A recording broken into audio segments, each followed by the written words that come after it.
गर्मी ने उनकी जुबान को खुला रहने दिया। अब इंसान पूरी दुनिया में फैल चुका था।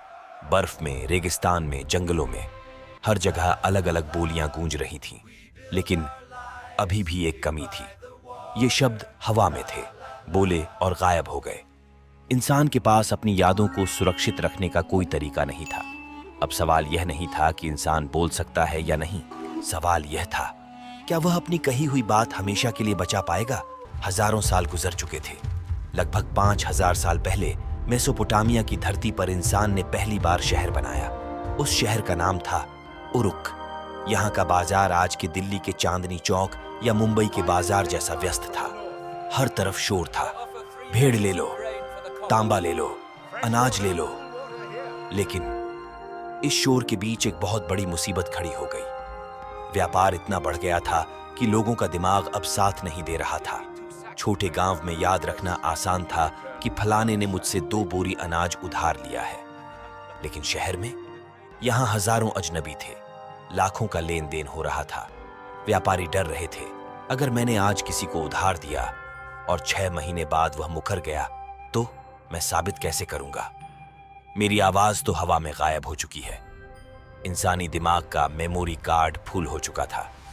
हमें एक ऐसे जादू की जरूरत थी जो हमारी बात को वक्त के साथ रिकॉर्ड कर सके।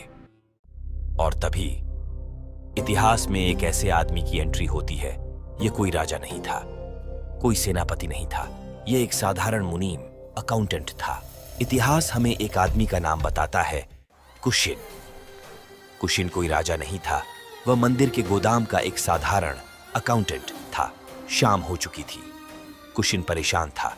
उसके पास हजारों बोरियां आई थीं, लेकिन उसका हिसाब मिल नहीं रहा था। दिमाग काम नहीं कर रहा था। कितनी बोरियां आईं, कितनी गईं? उसी हताशा में कुशिन ने पास पड़ी गीली मिट्टी का एक टुकड़ा उठाया।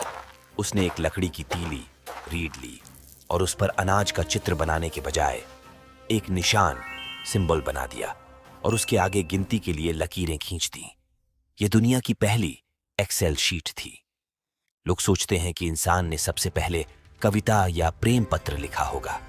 जी नहीं, इंसान ने सबसे पहले हिसाब लिखा था। लेकिन शुरुआत में एक दिक्कत थी। वे सिर्फ चीजों के चित्र बना रहे थे। अगर पैर लिखना है तो पैर का चित्र बनाओ, अगर सूरज लिखना है तो गोला बनाओ। लेकिन आप प्यार, गुस्सा या जाना का चित्र कैसे बनाएंगे? भावनाओं का कोई चेहरा नहीं होता। तब इंसानी दिमाग ने एक और छलांग लगाई। देखिए कैसे। उन्होंने मुंह का चित्र बनाया और उसके पास रोटी का चित्र बनाया। जब मुंह और रोटी मिलते हैं तो क्या बनता है? खाना। फिर उन्होंने आंख का चित्र बनाया और उसके नीचे पानी की लकीरें खींची। आंख से पानी गिरना यानी रोना। यह कमाल का आइडिया था। इसे नाम दिया गया क्यूनिफॉर्म। अब मिट्टी की वो पट्टियां सिर्फ सामान की लिस्ट नहीं थी, उसे पत्र के रूप में भी व्यवहार होने लगा। ये जादुई तकनीक पूरी दुनिया में फैल गई। पश्चिम में मिस्र के राजाओं ने इसे देखा, लेकिन उन्होंने कहा, हम मिट्टी पर नहीं लिखेंगे, मिट्टी टूट जाती है। मिस्र के राजाओं को अमर होना था, इसलिए उन्होंने अपनी भाषा को पत्थर पर खोदा। इसे कहा गया हायरोग्लिफिक्स। उनका मानना था कि जब तक राजा का नाम पत्थर पर लिखा रहेगा, उसकी आत्मा जिंदा रहेगी। वहीं पूरब में चीन के राजाओं ने अलग रास्ता चुना। उन्हें हिसाब या अमरता नहीं चाहिए थी, उन्हें भविष्य जानना था। उन्होंने कछुए की हड्डियों पर अपने सवाल लिखे और उन्हें आग में तपाया। वहां भाषा भविष्यवाणी का जरिया बन गई। जब मेसोपोटामिया मिट्टी पर शब्दों को अमर बना रहा था, जब मिस्र पत्थरों पर हायरोग्लिफिक्स उकेर रहा था, तो सवाल उठता है, उसी समय भारत क्या कर रहा था? क्या भारत अनपढ़ था, या फिर ऐसी लिपि लिखी जिसे दुनिया आज तक पढ़ नहीं पाई? समय के पहिया घुमा और कहानी अब पहुंच चुकी है हमारे अपने घर भारत में। 5000 साल पहले जब मेसोपोटामिया और मिस्र अपनी कहानियां लिख रहे थे, तब भारत में सिंधु घाटी सभ्यता अपने चरम पर थी। हमारे पास बड़े शहर थे, ड्रेनेज सिस्टम था, और हां, हमारे पास लिपि, स्क्रिप्ट भी थी। हड़प्पा की खुदाई में जिन पर कुछ लिखा है, हजारों टैबलेट मिली हैं। इन्हें मुहरें कहते हैं। इन पर एक जानवर का चित्र होता था, जैसे एक सींग वाला बैल, और उसके ऊपर कुछ अजीब से अक्षर लिखे होते थे। ये मुहरें उस जमाने के बारकोड या आईडी कार्ड जैसी थीं। व्यापारी इसे अपने सामान पर लगाते थे ताकि पता चले कि सामान किसका है। मतलब साफ है, हड़प्पा के लोग पढ़ना लिखना जानते थे। तो फिर समस्या क्या है? हमने मिस्र की भाषा पढ़ ली, लेकिन अपने ही देश की भाषा क्यों नहीं पढ़ पाए? इसके 3 बड़े कारण हैं। कोई डिक्शनरी नहीं मिली। मिस्र की भाषा हम इसीलिए पढ़ पाए क्योंकि हमें एक पत्थर मिला जिस पर एक ही बात 3 भाषाओं में लिखी थी। लेकिन सिंधु घाटी में हमें ऐसा कोई पत्थर नहीं मिला। हमारे पास ताला है, लेकिन चाबी नहीं है। बहुत छोटे मैसेज हड़प्पा के लोग लंबी किताबें नहीं लिखते थे। उनकी मुहरों पर औसतन सिर्फ 5 से 6 अक्षर लिखे हैं। यह ऐसा है जैसे आपको किसी अनजान भाषा का सिर्फ एक छोटा सा ट्वीट पढ़ने को मिले और आपसे कहा जाए कि पूरी भाषा का व्याकरण बताओ। यह नामुमकिन जैसा है। तीसरी चीज चित्र या अल्फाबेट। इस लिपि में करीब 400 से ज्यादा चिन्ह हैं।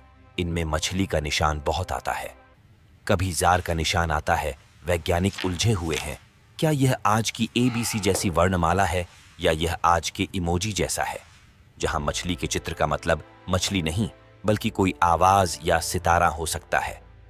यह रहस्य और गहरा तब हो जाता है जब हम पूछते हैं वे कौन सी भाषा बोलते थे। इस संबंध में इतिहासकारों के विभिन्न मत है। कुछ दक्षिण भारत के इतिहासकार कहती है कि यह प्राचीन तमिल द्रविडियन जैसी भाषा है, क्योंकि मछली के निशान को पुरानी तमिल में मीन कहते हैं, जिसका एक मतलब तारा भी होता है। अन्य इतिहासकार कहती है कि यह संस्कृत या इंडो आर्यन परिवार की भाषा है। लेकिन सच यह है, 5000 साल बाद भी हम अंधेरे में तीर चला रहे हैं। इसीलिए यह दुनिया का सबसे बड़ा अनसॉल्व्ड मिस्ट्री है। लेकिन असली रहस्य यह नहीं है कि हम उसे पढ़ नहीं पाए। असली रहस्य तो अब शुरू होता है। लगभग 1900 ईसा पूर्व के आसपास हड़प्पा सभ्यता खत्म हो गई और उसके बाद भारत के इतिहास में एक अजीब घटना घटी।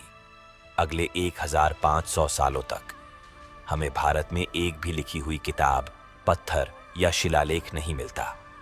जरा सोचिए, पूरी दुनिया लिख रही थी, लेकिन भारत जो ज्ञान का केंद्र था उसने लिखना बंद कर दिया। क्यों? क्या हमारे पूर्वज लिखना भूल गए थे? क्या वे अनपढ़ हो गए थे?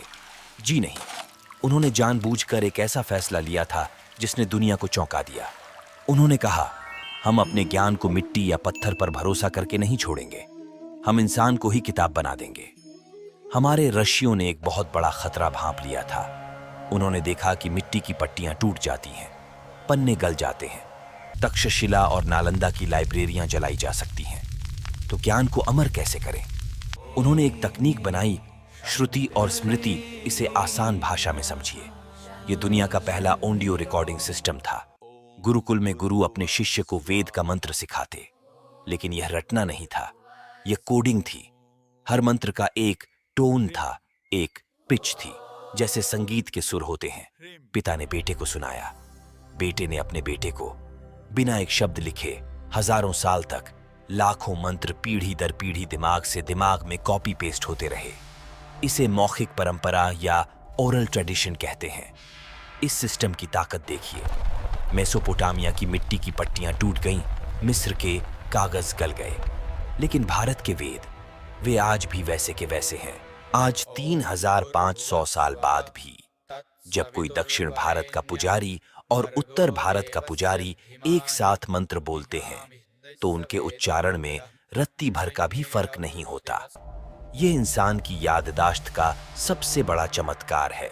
और यही नहीं, जब दुनिया के दूसरे हिस्से ज्ञान को मिट्टी और पत्थर पर लिखने में लगे थे, उसी समय भारत में एक और भी बड़ा प्रयोग चल रहा था।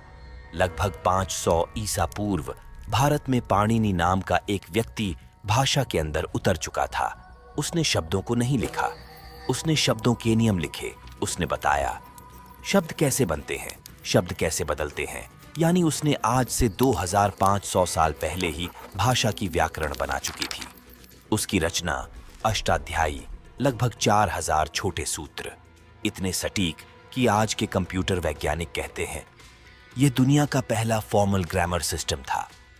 लेकिन समय के साथ संस्कृत बहुत कॉम्प्लेक्स और नियमों में बंध गई। यह सिर्फ विद्वानों और ब्राह्मणों की भाषा बनकर रह गई। आम आदमी जो खेत जोतता था, जो मिट्टी के बर्तन बनाता था, उसे संस्कृत समझ नहीं आती थी। ज्ञान और जनता के बीच एक दीवार खड़ी हो गई। भारत को एक ऐसी भाषा की जरूरत थी जो भगवान की नहीं, इंसान की हो। तभी एक क्रांति हुई। बुद्ध और महावीर जैसे महापुरुषों ने महलों की भाषा छोड़ी और प्राकृत अपनाई।